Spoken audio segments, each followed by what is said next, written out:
Este video es presentado por Que arda la llama negra, un grimorio moderno para el practicante siniestro.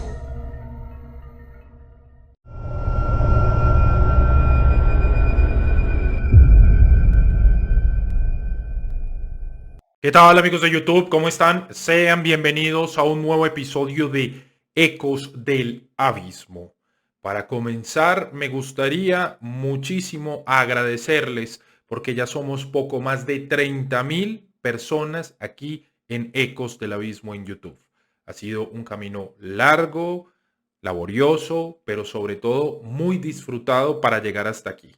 De verdad, de corazón, les agradezco infinitamente por su apoyo y para todas las personas que recién están viendo por primera vez un video de Ecos del Abismo, les pido que se suscriban para que seamos cada vez más y más. El mes de noviembre, finales de octubre, principios de noviembre, es una fecha que particularmente es muy especial en torno a todo este asunto de el Día de Muertos, el culto a la muerte, los ancestros y los antepasados, principalmente por un gran referente que tenemos a nivel Latinoamérica y me atrevería a decir que en el mundo, como lo es el tema del Día de Muertos o aquella celebración que en el catolicismo es conocida como el Día de Todos los Santos. Sin importar desde qué aproximación se tome, estas fechas particularmente están muy plagadas o están muy influenciadas por todo este asunto y toda esta idea del culto a la muerte, a los muertos, a los antepasados y a los ancestros. Esto concretamente hay que decirlo, lo primero que nos remite es a la idea de la necromancia. Básicamente podríamos decir que la necromancia es el arte o la disciplina dentro de lo oculto que se enfoca en explorar las energías de la muerte, del inframundo y por supuesto del trabajo con los muertos. Podríamos decir que existen varios niveles. Esta me parece a mí es la parte más tabú que existe dentro de la magia por todo el asunto de trabajar con elementos que son prohibidos en la mayoría de países. Tendré que hablar un poco en clave en este video, buscando que, bueno, no haya ningún tipo de problema, pero a buen entendedor pocas palabras, como se dice por ahí, y espero que puedan entender las entrelíneas. Pero básicamente quisiera comenzar desde ahí. Cuando hablamos de todo este asunto del culto a la muerte, efectivamente nos estamos remitiendo a la necromancia. Si descomponemos la palabra, tenemos que necros quiere decir cadáver y mancia viene de mantella, que quiere decir adivinación, donde debemos comprender además que la adivinación va más allá de la predicción del futuro y tiene que ver con los mensajes que se reciben desde el reino de lo espiritual. Aquí también estamos fuertemente conectados con el tema de los augurios, que son las diferentes expresiones y manifestaciones que se pueden dar de forma consciente o inconsciente, o más bien se pueden producir de forma consciente o inconsciente, que buscan transmitirnos esos mensajes para que nos lleguen desde el reino de lo espiritual. Por lo tanto, cuando hablamos de esa adivinación cadavérica, nos estamos refiriendo a la idea de trabajar con esas energías mortuorias. Lo primero que tenemos que establecer aquí es que cuando se habla del culto a la muerte, a los ancestros, a los antepasados, la muerte en sí misma no es vista como sucede dentro de las religiones abrahámicas, donde básicamente no se habla de reencarnación, sino de resurrección, cuando se supone que llegará el día del juicio final y todos aquellos fallecidos saldrán de sus tumbas para ser juzgados de alguna manera y escoger su destino final. En todas las cosmovisiones, filosofías, ideologías en donde se habla de la idea de cultuar a la muerte y a los muertos, estamos hablando de que la muerte es aproximada no como el fin, sino como el comienzo de una nueva forma o estado de ser. El alma, que es otro elemento que es importante mencionar, se da por sentado, se da por entendido que es esta especie de sustancia que se hace con un cuerpo humano para poder vivir aquí dentro de la tierra, pero en el momento en el que ese cuerpo falla y fallece, justamente, pues esa alma empieza un nuevo tránsito hacia otro estado. Y eso va a depender de muchas cosas, va a depender de la religión, va a depender de la espiritualidad, de las creencias, de lo que haya desarrollado o no esa persona. Poco a poco nos vamos a ir adentrando dentro del tema, pero es muy importante que tengamos en cuenta que esto es una aproximación teísta. Aquí no hay ningún elemento simbólico ni metafórico. Cuando se habla del culto a la muerte, se está dando por sentado y entendido que uno, existe un alma. Dos, esa alma queda o el ser queda a pesar de que haya llegado la muerte física. Y tres, que los seres vivos pueden interactuar con el reino de los muertos y los muertos pueden interactuar a su vez con los vivos. Eso va a ser un elemento muy clave, porque seguramente muchas personas se preguntarán, bueno, ¿y qué gana uno con trabajar con sus ancestros, sus antepasados, sus familiares fallecidos? Justamente la idea que por lo general se encuentra o subyace a todo este asunto de los antepasados es que los muertos siguen acompañando a los seres humanos después de haber abandonado este plano, especialmente aquellos con los que se encuentran fuertemente vinculados y enlazados, que podríamos decir en términos de consanguinidad, pues es la familia, concretamente. Entonces, cuando los vivos aprovechan ciertos momentos que han sido designados por ciertas características, por ejemplo, que tienen que ver en el hemisferio norte con el cambio de estación, hacia poco a poco irse aproximando al invierno y por consiguiente las sombras están más presentes y se diría que esos momentos liminales podrían permitir un mejor o mayor tránsito de los espíritus, pues es justo en esos momentos donde esas líneas se hacen más delgadas, donde se establecen todo tipo de altares, donde se establecen todo tipo de mesas ceremoniales para colocar ofrendas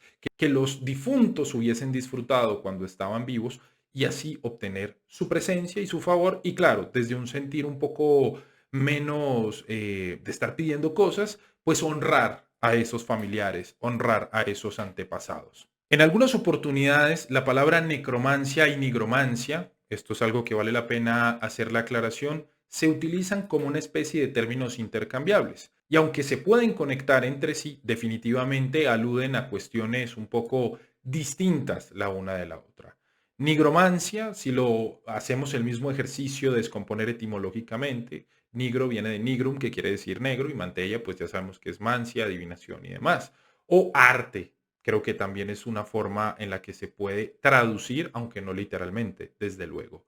Entonces, la nigromancia es el arte negro. ¿Y qué es el arte negro? Pues todo aquello que tiene que ver con la magia negra, el trabajo con demonios, el trabajo con fuerzas adversariales, anticósmicas, si se quiere ver así, o desde los aspectos de la brujería tradicional, pues el trabajo con el diablo, el trabajo con estas figuras y fuerzas que son adversas, justamente.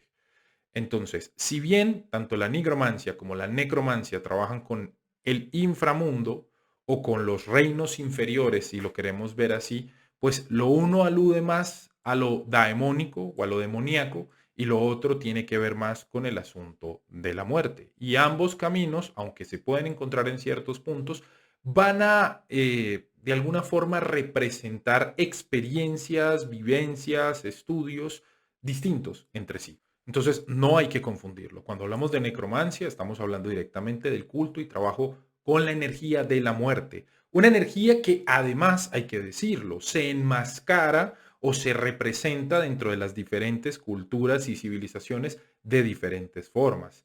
Cali, Hel, Mictlantecutli, Mictecacihual, la Parca, la muerte, San la Muerte, la Santa Muerte y todas estas alusiones que existen a encontrar dentro de esa gran vivencia y experiencia que es la muerte que nos toca a todos como seres humanos, pues como una especie de deidad o de espíritu que de alguna manera representa esta idea de ser una encarnación o materialización de esa gran energía que es la muerte. Un necromante, cuando hablamos entonces en ese caso de ese culto a la muerte, lo que hará será encontrar una de esas deidades o puede que se conecte con varias manifestaciones, eso ya es un asunto que depende de cada quien, para adentrarse dentro de esos reinos del inframundo y así poder alcanzar un conocimiento y poder que solamente está dentro de estos reinos. Es lo que hoy en día se conoce como necrosofía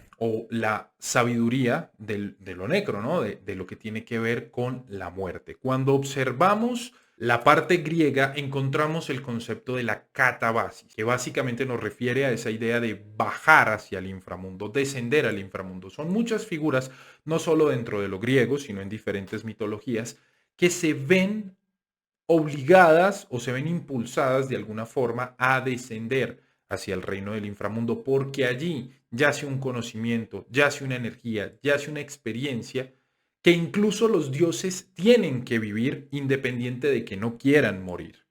Entonces, desde ahí lo que se supone es que el necromante busca voluntariamente realizar todo este descenso. Sin embargo, es algo que es muy fácil decirlo, pero caminarlo ya es otro asunto, porque digamos que esto lo que va a hacer es aumentar la llamada pulsación de muerte en el ser humano. Y eso va a conseguir que ciertas cosas dentro de su vida no estén necesariamente en un punto armonioso o bienaventurado, digámoslo así, sino que va a comenzar a experimentar la muerte en diferentes maneras. Y bueno, ahí se va poniendo un poco complejo el asunto. Yo no quisiera detenerme mucho en esto, porque tengo todo un podcast en mi comunidad en Patreon, donde sí hablo de manera muy extensa sobre el asunto y tocando ciertos puntos que pueden llegar a ser un tanto polémicos, no para las personas, sino simplemente para las plataformas digitales. Entonces, no quiero detenerme mucho en esto, pero sí tiene mucho que ver con esa idea. Ahora, definitivamente el tema de cultuar a los muertos, el tema de pronto de tener un altar hacia una figura, por ejemplo, tenemos todo el asunto de la Santa Muerte, que de hecho es algo que yo les he preguntado a ustedes a través de mis redes sociales, ¿qué quieren ver en este video? Y ustedes me han dicho, o más bien me han hecho varias preguntas acerca de la Santa Muerte. Les recuerdo que aquí en el canal ya hay un video entrevista con Pablo Hernández de Arcana 13, que es un hombre que lleva años dentro del culto a la Santa Muerte, que ha escrito su propio libro, desmitificando, quitando los sincretismos religiosos innecesarios y poniendo de manifiesto qué es ese culto a la Santa Muerte, cómo acercarse a ella, qué representa y demás. Entonces, para no generar redundancias, pues les pido que vayan a ese video, que de hecho al momento de realizarse este video es uno de los más recientes, es uno de los más nuevos. Pero bueno, igual vale la pena mencionarlo. Si hablamos de culto a la muerte en América Latina, la primera figura que sale a resonar es la de la Santa Muerte, que dentro de lo que yo he podido comprender, porque no soy un versado ni un devoto de la Santa, pues básicamente es, no sé si una figura, una energía, una entidad, no sé cómo decirlo de manera que no suene irrespetuoso, pero podríamos decir que esa señora esquelética con su capucha y su guadaña, pues básicamente lo que hacen es recoger todo el culto a la muerte que había antes de los españoles en territorios pues mexicanos y de las diferentes tribus indígenas que habían allí, y la idea o la figura de la muerte impulsada justamente dentro del propio catolicismo.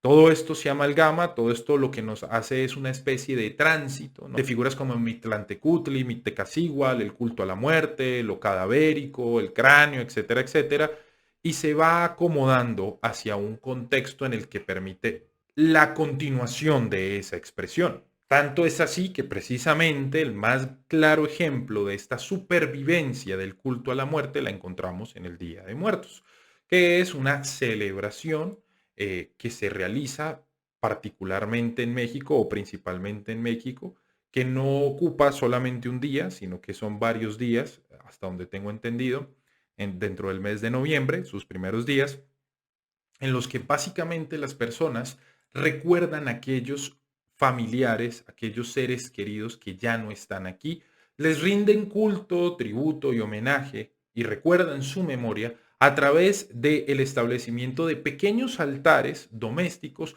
o grandes altares, en el caso de que una colonia se ponga de acuerdo. Y ese no es el único escenario. Como sabemos, los cementerios son visitados durante las noches, donde las personas se reúnen a compartir comida, a contar historias, a traer mariachi, y en general lo que podemos encontrar es una celebración de la muerte. Esto es algo muy característico de la cultura mexicana, donde la muerte, como bien lo decía, pues está en cada esquina, en cada rincón, y hay una concepción muy distinta.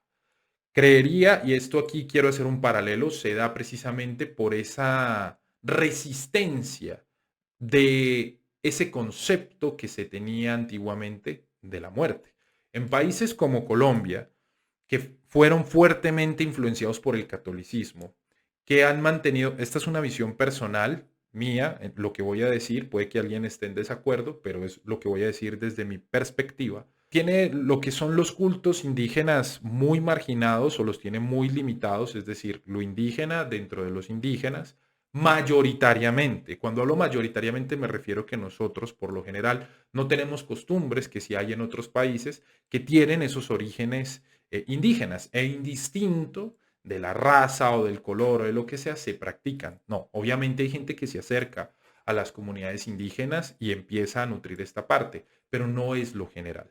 Y la parte afro también está, que es muy fuerte aquí en Colombia, que sí tiene otro tipo de concepciones acerca de la muerte y otras maneras, incluso de celebrar los ritos fúnebres, pues también está de alguna manera muy sectorizada, ¿no? Entonces, en general la muerte para el colombiano es un momento de dolor, de sufrimiento, de nostalgia, de mea culpa, de tipo un cuadro de la pasión de Cristo. O sea, es un flagelo y entonces se ven las personas lanzándose a los ataúdes prácticamente, llorando desconsoladamente. Es un momento ni siquiera es un profundo dolor, es como si se estuviera desgarrando el alma. Entonces aquí la muerte no se celebra, a la muerte se le teme. No hay una relación sana con esa idea de la muerte. Me atrevería a decir, y esto también es otra opinión mía, que quizás esa es la razón por la que este territorio particularmente tenga tantas almas en pena, entendiendo almas en pena como aquellas energías, aquellos seres que no pudieron trascender hacia el otro lado y que muchas veces no pueden trascender no solamente porque hayan carecido de los elementos necesarios dentro de su formación y trabajo espiritual o religioso estando con vida, sino porque los mismos vivos se niegan a permitirles irse de aquí. Y la nostalgia, la melancolía, la depresión se convierten en anclas, porque una persona que ha amado a otra y que se ha quedado aquí ve que está sufriendo, no es capaz de dejarla. Y viceversa. Entonces es un asunto un poco tóxico, insano, me parece a mí. Es una de las reflexiones que quiero hacer a propósito de esta temática. Si ustedes se han dado cuenta, estoy tratando de darle otras estructuras a Ecos. Afortunadamente ya estos 7 años de experiencia me permiten tener la elocuencia necesaria para ello, pero sí quiero aprovechar y no hacer solamente un monólogo o un discurso que se vaya de forma lineal, sino ir tocando los diferentes elementos que pudieran tener que ver con esto. A mi modo de ver, cuando observamos en nuestros amigos mexicanos la forma en la que aceptan y asumen la muerte, eso incluso más allá de los escenarios mágicos, ocultos y esotéricos, es mucho más sano que la forma en la que, por ejemplo, como colombianos, vivimos el fenómeno de la muerte. Pero bien, hay otro punto interesante que me gustaría comentar en este momento, justo alrededor de todo este asunto de los antepasados y de los ancestros. Y es que aunque México es el país por excelencia cuando se habla de Día de Muertos, cuando se habla de la muerte, de la celebración de la muerte, de lo cadavérico y demás, hay otro país que me he podido dar cuenta en la revisión de ciertos documentos mientras estaba organizando este video, que tiene una fuerte tradición con lo que respecta a la muerte y los antepasados. Y ese es Bolivia. Si ustedes ven, en Bolivia hay una especie de paralelo a lo que se hace en México. Hay un día de muertos, hay todo un establecimiento de un altar o una mesa, creo que es así como se designa. Me voy a disculpar si me llego a equivocar en algo, porque claramente no estoy dentro del terruño, lo he aprendido a través de lo que he podido leer de ciertos repositorios y documentos académicos, pero entonces hay esta misma idea de ofrecer flores, de colocar bebidas incluso tradicionales, ¿no? Como la chicha, y hay otra que se me escapa en este momento.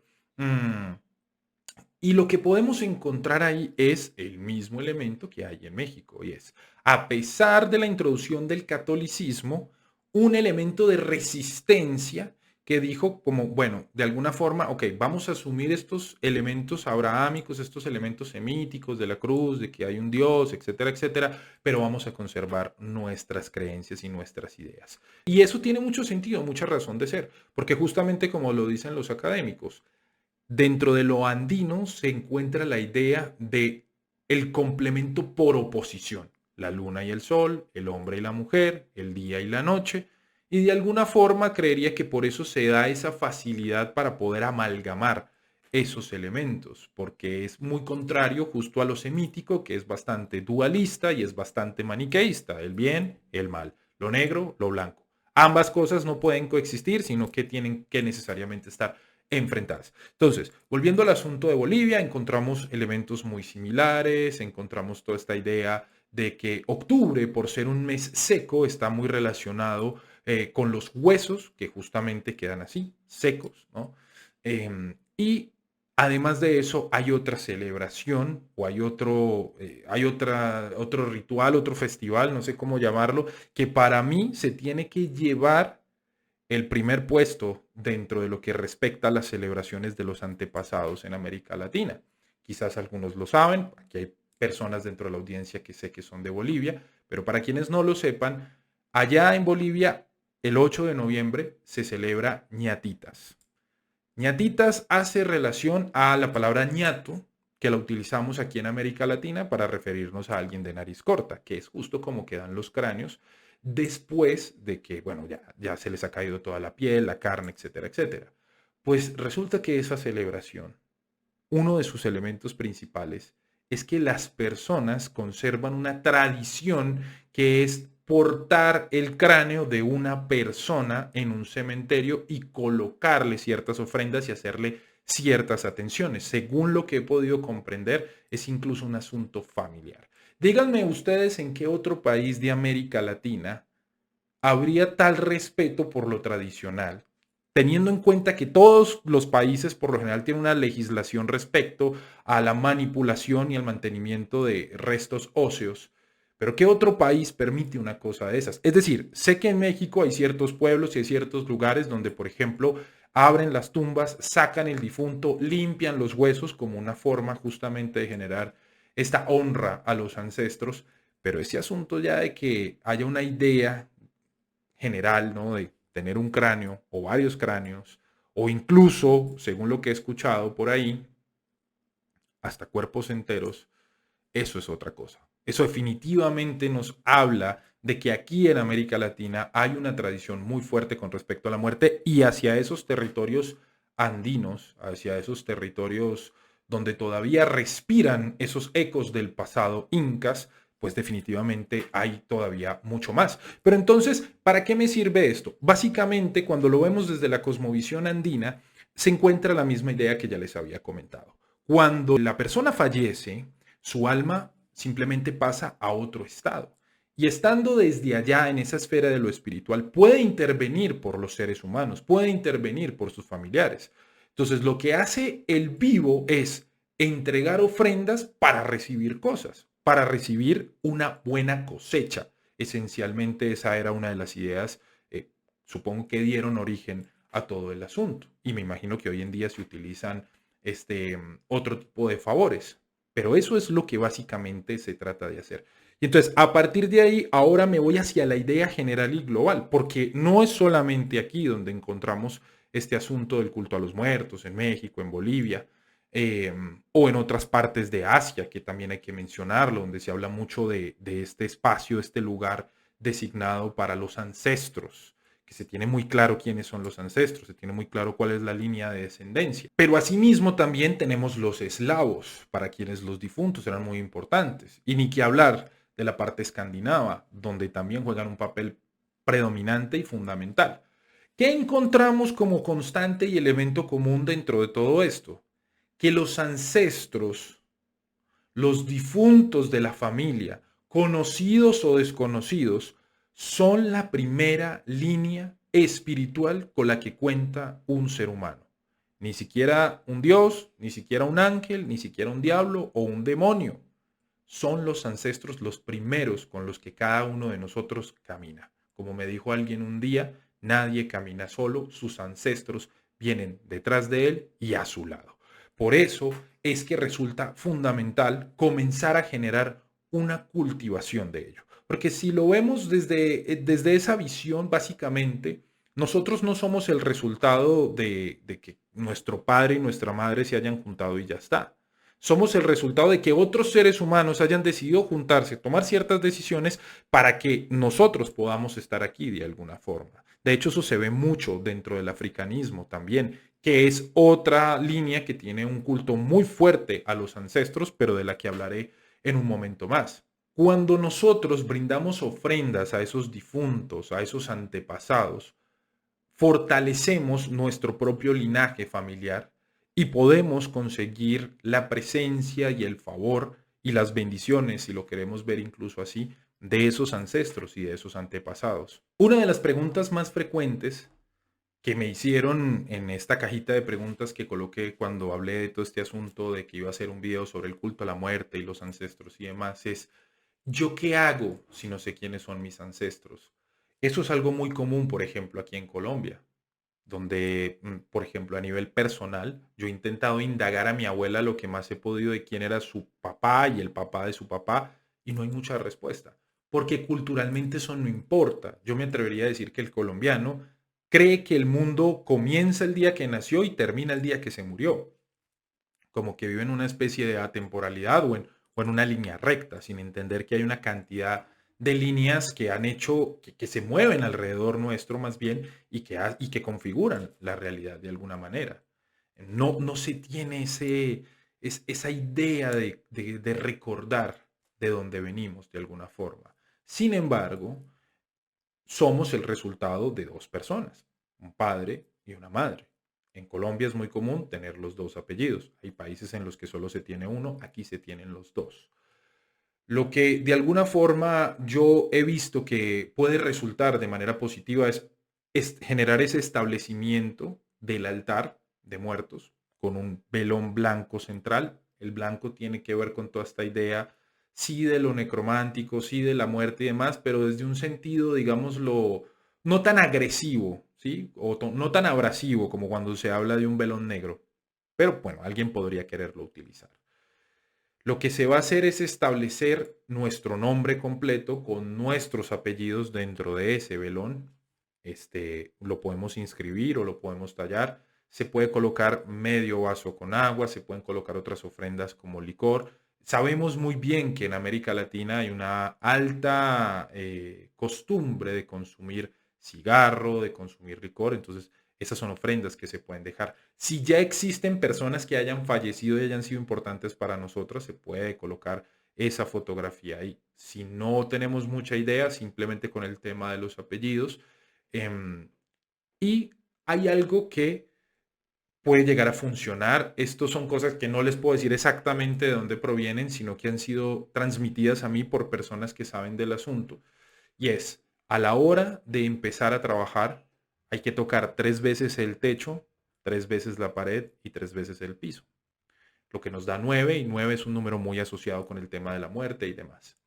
Y en ese momento realizar una oración o una conjuración de propia inspiración. Yo llamo en este momento a aquellos que me precedieron, que vinieron antes de mí y que hacen posible que hoy esté aquí. A la familia de apellido tal y a la familia tal.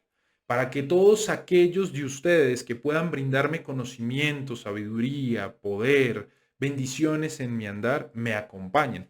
Esto es muy importante, porque aquí hay otro elemento que hay que mencionar y es, muchas veces se tiende a romantizar también, ¿no? Los muertos y los antepasados como si todos ellos hubieran sido personas ejemplares o personas positivas. En toda familia existen las manzanas podridas y existen personas que definitivamente no hicieron más que quitarle quizás aire y la posibilidad de ser alguien más en este mundo. Entonces hay que tratar de enfocarnos en esas cabezas que nos puedan llevar, que nos puedan entregar algo más, esas figuras que se acomoden y que tengan que ver con nuestros propósitos. Sobre todo eso, benéficos, protección, salud, abundancia, etcétera, etcétera.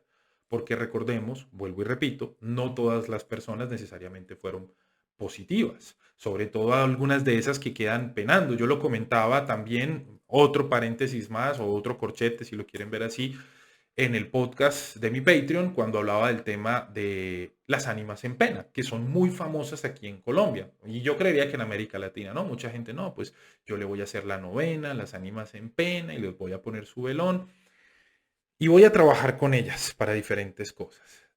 Ustedes saben cuántas historias existen de personas que hicieron esto y que en el día y en el momento y en la hora que por la razón que sea no lo hayan podido realizar, terminaron revolcadas, terminaron asustadas, fueron perseguidas o algo por el estilo. Hay que remitirnos un poco a la idea. Ánimas en pena o almas en pena. Están penando, no han podido trascender. ¿Por qué no han podido trascender? Bueno, hay muchas razones para ello, porque no se les hizo un entierro apropiado, porque tenían asuntos pendientes todavía cuando se encontraban aquí en Malhut, en la tierra, porque se están aferrando a algún familiar o algo por el estilo, o porque sencillamente fueron personas completamente mundanas, completamente nocivas, completamente dañinas y estando desde allá, pues no encontraron más remedio que seguir estando acá. Entonces, confiarle nuestra vida también a una serie de energías que están representando ese tipo de cosas puede ser un poco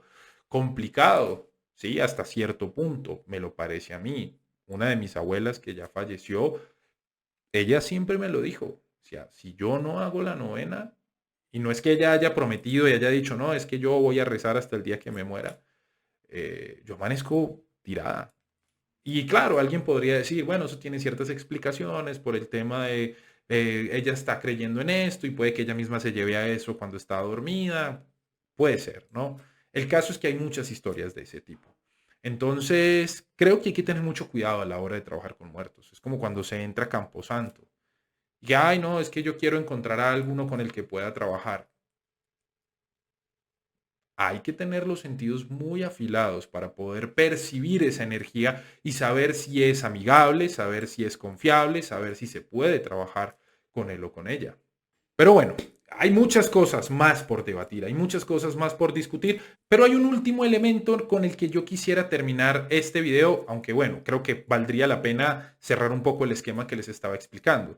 Volvamos a ello y después hablaremos de esa parte que quiero hablar y es de los ancestros del linaje espiritual. Entonces tenemos nuestra mesa, tenemos nuestro velón, medio vaso con agua, se puede colocar incienso también, se puede colocar ofrendas frutales, panes, licores, cigarros.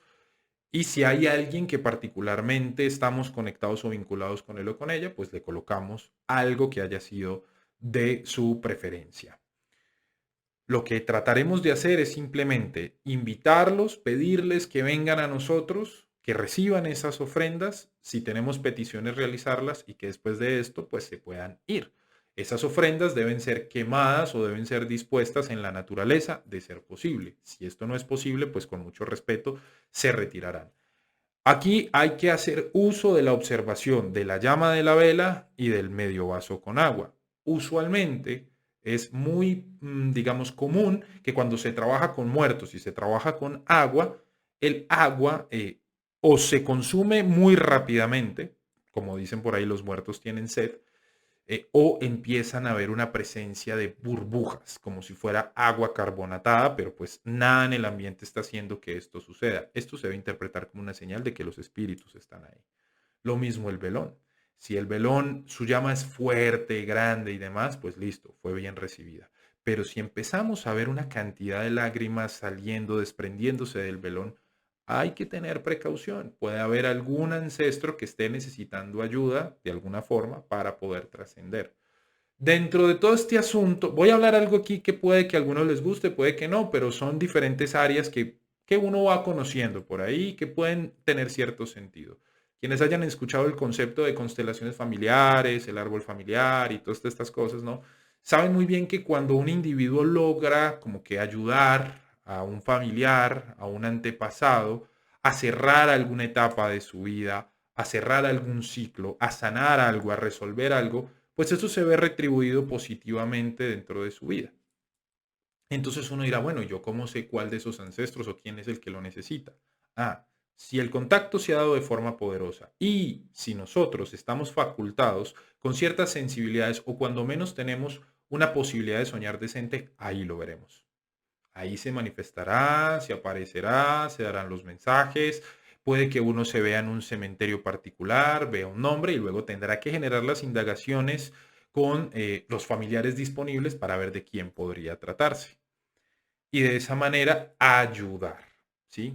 Entonces, recordemos los dos propósitos fundamentales a la hora de trabajar con los antepasados: honrar la memoria familiar, fortalecer ese linaje familiar y al mismo tiempo recibir favores del mundo de los muertos. Dentro de, por ejemplo, asuntos como el africanismo, básicamente lo que se entiende desde toda esta idea sincrética, porque los africanos también tenían esa facilidad quizás que tenían los andinos o ciertos otros pueblos de decir, bueno, sí, está interesante esto de que hay otras deidades. A ver, asumámoslo dentro de nuestro propio corpus de creencias. Pues ellos básicamente cuando llega la idea de Dios, lo que piensan es que cuando una persona fallece, pues pasa al otro mundo y está más cerca de lo espiritual y por lo tanto está más cerca de Dios y puede ayudar a que ese personaje, ese familiar vivo que está pidiendo, pues pueda haber una intercesión mucho más factible, mucho más rápida y de esa manera que se consiga aquello que se está peticionando. Bien. El último punto con el que quiero cerrar es justamente el de los ancestros o antepasados de la línea espiritual. Pero antes de eso, primero agradecerles por estar aquí. La verdad, este video ha salido de una forma muy fluida y eso pienso que es precisamente porque ustedes me han aportado esos diferentes puntos que querían ver acá y yo lo auné con otras cosas que quería presentarles. Gracias por estar aquí. Siempre para mí es muy agradable, gratificante saber que ustedes ven mi trabajo hasta este punto, que se toman el tiempo, la dedicación. Asimismo, les recuerdo, por favor, darle me gusta a este video, comentarlo, compartirlo, suscribirse si son nuevos por aquí. Y recuerden que hay dos formas en las que pueden apoyar Ecos del Abismo de maneras económicas. Una es haciéndose parte de la comunidad de miembros del canal de YouTube y otra es haciendo parte de mi comunidad en Patreon, donde, como se los comentaba, están los podcasts del Abismo, donde está el podcast sobre necromancia, perdón. Hay dos al momento, o tres si no estoy mal, y también hay otros temas más que seguro van a ser de su agrado, junto con otros escritos y otras dinámicas que hago. Por ejemplo, ahorita lo que estoy tratando de hacer es al menos una vez al mes generar una reunión privada con los miembros de Patreon que puedan entrar y generar una especie de consultoría general y ustedes pueden traer sus preguntas, sus dudas, sus inquietudes sin ningún tipo de restricción, cosa distinta a cuando se hacen los directos por aquí en el canal de YouTube. Entonces ya saben, están esas dos posibilidades. Bien, vámonos al asunto del linaje espiritual. Claro, existen unos ancestros y unos antepasados conectados a nosotros directamente por línea sanguínea. Pero toda vez que una persona se introduce en una corriente, en una tradición que lleve años, que lleve siglos tal vez, o que lleve un muy buen tiempo estando aquí en la Tierra, cuando entra en ella, uno de los factores que debería de buscar es conectar con esos antepasados conectados con esa línea. Por ejemplo, en el africanismo, cuando se habla de santería, cuando se habla de palo mayombe, cuando se habla de vudú, sobre todo en el palo, por ejemplo, que tiene mucho que ver con esta idea del trabajo con los muertos que se buscan llamar y contactar no son aquellos que están por ahí rondando simplemente en el aire, son los congos, son aquellas personas que pertenecieron al culto, son aquellas personas que hicieron parte de esa religión y que por consiguiente pueden entrar a bendecir, empoderar y dotar de conocimiento a esa persona que recién se introduce. En otras áreas, como el tema Falcifer, que muchos me han pedido que hable de ello, pero la verdad he tratado de esquivarlo un poco, básicamente porque ya el video de por sí es muy largo y creo que pueden haber otros momentos en los que se hable de ello. Y bueno, de todas formas yo no soy un versado y no sigo la corriente cainítica tipo Falcifer y demás, pero ahí hay un concepto, los poderosos muertos, que no es el único lugar donde lo encontramos. Cuando vamos a las ideas del cultus abati, particularmente aquellas expresadas por Andrew Chumley, también encontramos los Mighty Dead, los poderosos muertos o los muertos poderosos, que básicamente él nos explica que son aquellos hombres y mujeres de nombres conocidos y desconocidos que también hicieron su comunión con la oscuridad, con la serpiente, con los espíritus. Tenemos unos nombres claros y particulares de personas que ya fallecieron. Por ejemplo, el gran antepasado de la magia negra en Colombia no puede ser otro, ni más ni menos, que don Héctor Escobar Gutiérrez. Pero asimismo tenemos otros como Aleister Crowley, como LaVey, para aquellos, no sé, satanistas lavellanos que sí sean teístas, como el propio Andrew Chumley, como Kenneth Grant, como Steffi Grant, que si lo vemos desde cierta perspectiva uno diría, bueno, hombre, ellos trascendieron o deberían haber trascendido por el nivel que alcanzaron. Es posible, pero como nos dice también la teosofía, hay una cáscara, hay un remanente de esa persona o de esa personalidad que se fue, que se puede llegar a quedar acá. Y como no, si es que tantas personas rindiendo tributo, homenaje, memoria, mencionándolo constantemente, pues alimentan eso. Entonces, ¿eso qué nos va a permitir si nos llegamos a acercar a esas figuras de manera ritualística y ceremonial, como lo haríamos para nuestros antepasados, quizás con otro tipo de configuraciones ritualísticas y ceremoniales? Es tratar de ganar ese favor de aquellos que estuvieron caminando y transitando y esperemos lo hayan hecho exitosamente el mismo camino y sendero que nosotros estamos haciendo, para que nos inspiren, para que nos enseñen, para que nos influyan, para que nos doten quizás de esas mismas puertas, nos abran esas puertas más bien que ellos pudieron abrir, nos permitan generar esos mismos contactos. El tema en Chumley llega a ser tan bello, porque me parece a mí bello, del tema del linaje de la sangre brujeril, que cuando él hace sus conjuraciones en el Dragon Book of Essex, o sea, cuando las plasma allí para llamar a esos ancestros, él no solamente llama a aquellos que ya estuvieron en el camino, llama a aquellos que estarán, porque nosotros el día de mañana seremos sus antepasados y de esa forma se va a mantener el linaje de la sangre brujeril. No sé si soy el único al que le parece bello, pero a mí me parece profundamente bello esto y tiene que ser así. El practicante, cuando se habla de antepasados y demás, tiene que comprender que tiene una cierta responsabilidad, por más que trabaje en solitario, de forma individual, que no se junte con grupos y demás, se está acercando a una comunidad, se está acercando a una categoría que, aunque tenga que ver con la idea del señalado, el juzgado, el estigmatizado o el aislado, el adversario, sigue siendo una categoría que otros seres humanos ya han ocupado.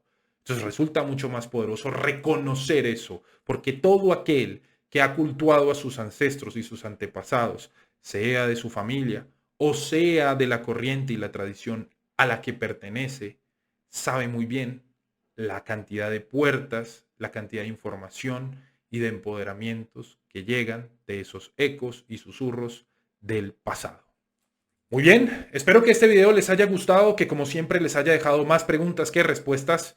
Espero que puedan anotar esas preguntas para acompañarme en el directo que mes a mes hago aquí dentro de Ecos del Abismo. Creo que hay muchas cosas más por debatir y discutir. Este fue un video bastante largo, pero espero que hayan podido obtener mayores conocimientos, herramientas y luces y sobre todo queden con inquietudes para ir a generar ustedes mismos sus propias búsquedas. Recuerden que pueden seguirme a través de mis redes sociales de Facebook y de Instagram donde comparto contenido relacionado con los videos y con el ocultismo, la magia y el sendero de la mano izquierda en general. Por ahora, agradecerles nuevamente por estar aquí. Muchísimas gracias por hacer que este proyecto siga creciendo cada vez más y más. Nos vemos en una próxima ocasión. Salve a los poderosos ancestros. Y como siempre, que arda la llama negra.